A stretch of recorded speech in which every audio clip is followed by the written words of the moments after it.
Welcome back. Punjab में ज़ेर ज़मीन पानी के ज़खायर तेज़ी से कम हो रहे हैं। हम इस पर बार बार बात करते हैं। मामला बहुत ही संगीन है, हम सबकी ज़िंदगियों से जुड़ा हुआ है, हमारे मुस्तकबिल, हमारे आने वाली जो जनरेशन्स हैं उनकी ज़िंदगियों से जुड़ा हुआ है। बहरहाल माहिरीन ने इस पर शदीद तशवीश का इजहार कर दिया है और उनके मुताबिक अगर बारिश के पानी को महफूज करके दोबारा ज़मीन में जज्ब करने के लिए फौरी इक़दाम ना किए गए तो हमारी जो आने वाली नस्लें हैं इनको पानी के शदीद बहरान का सामना करना पड़ सकता है। और ऑलरेडी हम जानते हैं कि हमारे पड़ोस में एक ऐसा दुश्मन भी मौजूद है जो कि पानी को हमारे खिलाफ हथियार के तौर पे इस्तेमाल कर रहा है। बिल्कुल जी, और इसीलिए माहिरीन ने हर घर में, हाउसिंग सोसाइटीज में, सरकारी इमारतों में रिचार्ज वेल की तनसीब को लाजमी करार देने की तजवीज़ दी है ताकि बारिश का जो पानी है उसे ज़ाया होने की बजाय दोबारा ज़ेरे ज़मीन ज़खायर में शामिल हो सके वो पानी, और फिर रिचार्ज हो सके ज़मीन भी और वो पानी भी। और माहिरीन ये कहते हैं कि सनती फुजला, घरेलू जो सिवरेज है, ज़रूरी अद्वियात हैं, कीमियाई खादें हैं और भारी धातें हैं, खसूसन मरकरी है, केडियम है, ज़ेरे ज़मीन पानी को मुसलसल आलूदा कर रही हैं।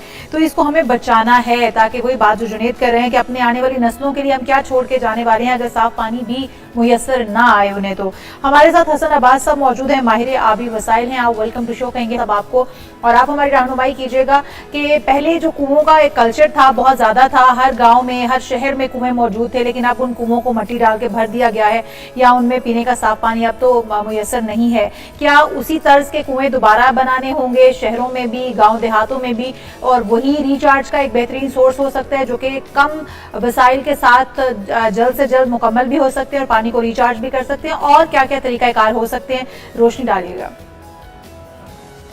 जी बहुत शुक्रिया इस बहुत इम्पोर्टेंट मौजू पे बात करने का और इसको अपने प्रोग्राम में लाने का। आपने हमसाये का जिक्र किया, मैं हमसाये से सबसे पहले ये बात शुरू करता हूँ कि हमारे जो हमसाये हैं उन्होंने हमारे ऊपर अपने पूरे ईस्ट पंजाब का सीवरेज जो है वो 1960 से फेंकना शुरू किया हुआ है। उन्होंने बड़ी चालाकी के साथ 4 गंदे नाले जो कि वेस्टर्न इंडिया से पाकिस्तान में आते हैं उनको ट्रीटी में लिखवा लिया कि पाकिस्तान जो है वो इनको मेंटेन करेगा और इंडिया इनके बीच में हर किस्म का फुजला फेंकेगा। उन्हीं में से एक नाला लाहौर से गुजरता है जिसको उडियारा ड्रेन कहते हैं।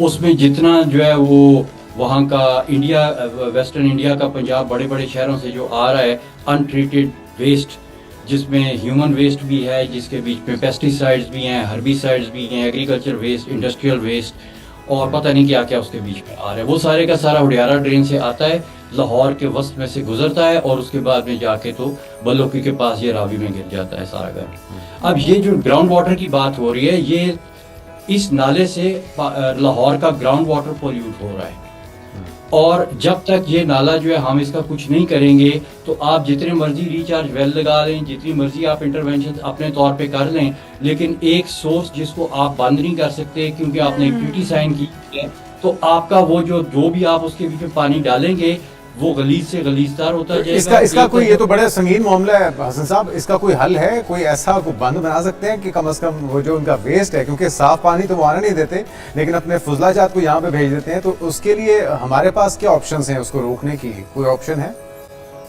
देखिए, हमें मोदी साहब ने एक बड़ी अच्छी ऑप्शन दिया कि उन्होंने ट्रीटी को हेल्ड इन अबेंस कर दिया, क्योंकि जब तक उन ऑप्शंस का ताल्लुक है तो ट्रीटी ने हमारे हाथ बांधे हुए हैं। ट्रीटी कहती है कि वो जो नाले पाकिस्तान में आ रहे हैं इंडिया का गंद लेके, पाकिस्तान उनको एज ए पब्लिक सर्विस अपने खर्चे पे मेंटेन करेगा और अगर इंडिया वहाँ से ज़्यादा गंद फेंकना चाहे तो पाकिस्तान इन नालों को गहरा या चौड़ा करेगा ताकि वो गंद वो किसी रुकावट की वजह से रुके नहीं और वो इंडिया से आता रहे।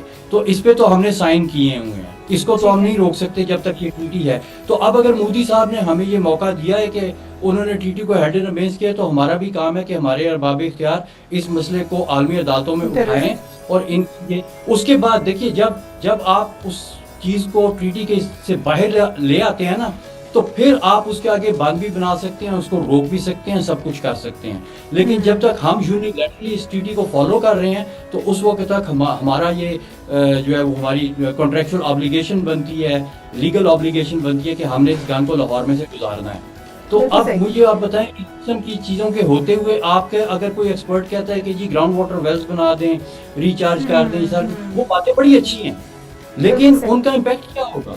वही जो पानी जो चल रहा है। और सबसे पानी तो फिर भी बेहतर जो आलूदा होता रहेगा, लेकिन हसन अब्बास साहब, जिस तरह से आप कह रहे हैं कि ये ट्रीटी के लिए हम पाबंद हैं क्योंकि हम उस ट्रीटी पर साइन कर चुके हैं, इसलिए उस ट्रीटी को वायलेट करना हमारे लिए भी नुकसानदेह होगा कल को। लेकिन अगर हम उस नाले को यूं ही वो गुजरता रहता है, हम ट्रीटी को वायलेट नहीं करते या ख़त्म नहीं हो पाती है, तो फिर उस नाले को क्या पक्का कर देना, उसको जिस तरह से पहले बहुत सारे नाले किए भी गए हैं लाहौर शहर के अंदर भी, या उनको कवर्ड कर दिया गया है, नीचे से भी उनको पक्का कर दिया जाना, ताकि वो जो गंद आलूद पानी है, जो फुजले वाला पानी है, वो जमीन के अंदर शामिल ना हो सके। क्या ये एक बेहतरीन तरीका हो सकता है और इसके लिए क्या कोई कोशिश की जा सकती है?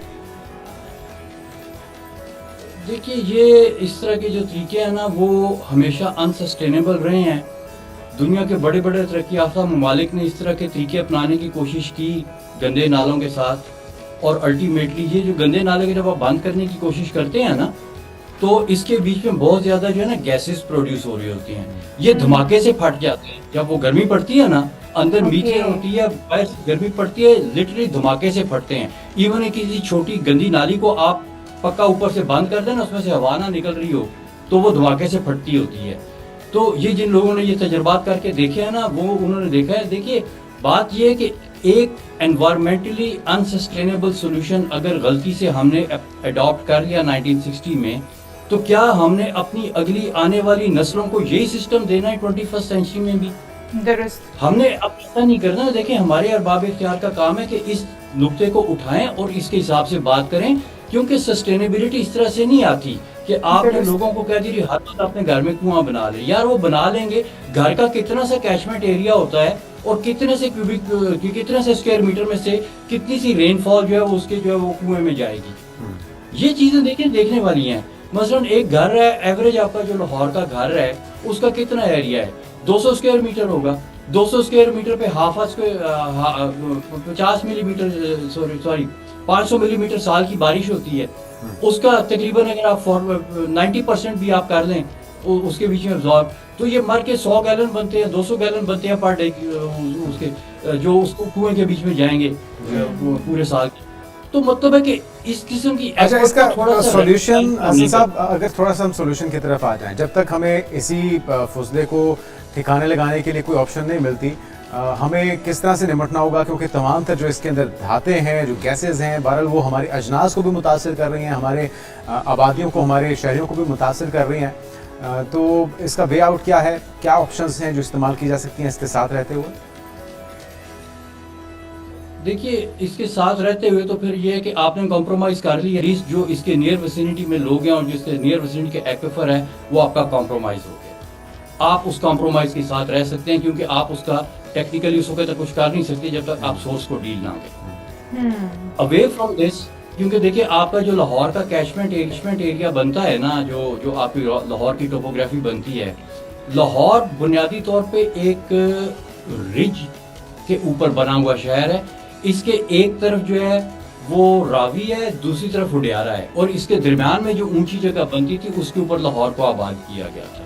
ठीक है। तो अब इसकी जो आपकी जो लाहौर में कैनाल चलती है ना, कैनाल बिल्कुल रिज के ऊपर है, यानी कैनाल की तरफ से, कैनाल के दोनों तरफ ढलवान है। एक ढलवान जो है वो उडियारा ट्रेन की तरफ जाती है, दूसरी ढलवान जो है वो रावी की तरफ जाती है। तो ये जो रावी की तरफ जाने वाली ढलवान है, ये वॉक करनी होंगी और डेमोन्स्ट्रेट करनी होंगी इस तरह से कि पूरी दुनिया को नजर आए। फिर आप जब अपना एक साइड को कर रहे हैं, तो फिर आप दुनिया को जाके बताएंगे, देखो हमारा इतना बड़ा शहर, इस साइड को तो हम कर सकते हैं, उस साइड को नहीं कर सकते, लिहाजा इंडिया को रोका जाए कि वो उस नाले में पोल्यूशन को बंद करे। तो आपने जब अपना एक केस इंटरनेशनल बनाना है ना, तो उसके साथ आपने ये भी बताना है कि ग्राउंड पे हम लोग तो अपने शहर को, अपने ग्राउंड वाटर को नहीं गंदा कर रहे, लेकिन जो उस तरफ से आ रहा है उसको रोका जाए, और वो इंटरनेशनल कवानीन की खिलाफ वर्जी है। ऑल्दो के ट्रीटी में लिखा हुआ है कि आप कर सकते हैं, लेकिन वो ट्रीटी जो वो एक इंटरनेशनल कानून की खिलाफ वर्जी की को लीगलाइज करती है। तो हमें इन सारी चीज़ों को साइमल्टेनियसली देखना होगा। ये मसला इतना सिंपल नहीं है कि हर घर में रिचार्ज वेल बनाने से जो है ना मसला सॉल्व हो जाएगा, नहीं बिल्कुल, होगा। पहले इस फुसले को हमें ठिकाने लगाना होगा जो कि भारत की तरफ से पाकिस्तान में भेजा जाता है, और उसके लिए हमें इंटरनेशनल लेवल पर फोरम्स पर इस मामले को उठाने की ज़रूरत है और अच्छे से इस मामले पर बातचीत करने की ज़रूरत है ताकि इसको रोका जा सके और पाकिस्तान का जो ग्राउंड वाटर है उसको बचाया जा सके। बहुत शुक्रिया, हमारे साथ मौजूद थे इस वक्त हसन अब्बास साहब, माहिर आबी वसाइल हैं आप। और आगे बढ़ते हैं एक अफसोसनाक खबर